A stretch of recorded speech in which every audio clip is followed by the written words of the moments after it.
live in peace and friendship side by side in separate nations and separate developments.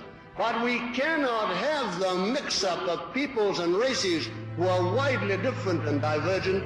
It will lead to nothing but trouble. It will lead to nothing but trouble. This policy of mixture, what does it really mean? It doesn't mean freedom. It doesn't mean brotherhood or any of the cant and humbug which is taught. That is just the mask for some of the vilest forces on earth to exploit the peoples in the future as they have done in the past. Every one of us in this hall was old enough to see before the war. Every one of you know what happened. How the financial forces in the 30s went into these backward countries, into India within the empire, into Hong Kong, into Japan, into China, and exploited these peoples to produce cheap, sweaty goods which ruined the great industries of Britain and of Europe, which put Lancashire out of business in the cotton trade, Yorkshire out of business in the woolen trade. And these poor devils of coolies were exploited for a wage of a few shillings a week. For what purpose? To enable the city of London and Wall Street, New York, to make fatter profits by sweating them and helping us.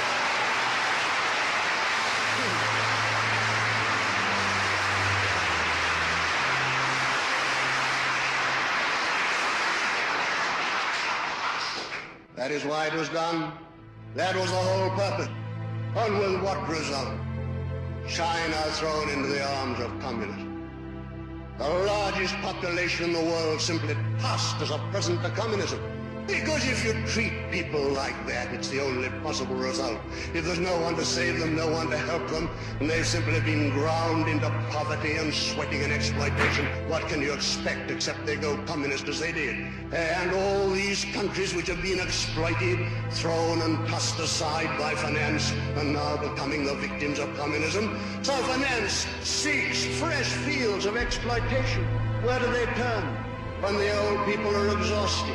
When many a poor laborer has died of consumption and of other horrible diseases in their sweatshops, or when they're exhausted fields of exploitation, where do they turn now? New pastures, new forests, fresh virgin land. And then you erect a Union Jack or another flag of Europe, and under that flag, where you allow these things to happen as we have done in the past, and those poor devils that have been sweated and exploited in Africa, like the other poor devils in China, India, and Japan, a great new field for sweatshops to be opened up, so that these new industries which we're creating in Britain today will be destroyed as the old industries were. Simplified, rationalized machinery with a few white surveyors, and then the masses of cheap-colored labor torn off the land and taken into the sweatshops to work and labor and cough their guts out with tuberculosis until they too are thrown on the scrap heap of the sweatshops. Is that worthy of Britain? Is that to be the future of Europe?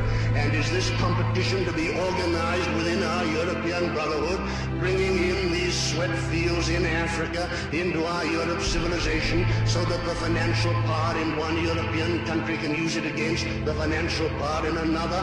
All the great financial central power of the world, now shifted from the city of London to Wall Street, New York, shall be able, on the mass of money, of wealth, and of power which it brings to it, again and again to exert its influence in politics, until, as you see today, it is childish nonsense to say that a British government rules Britain. It's nothing to do with British government or the British people.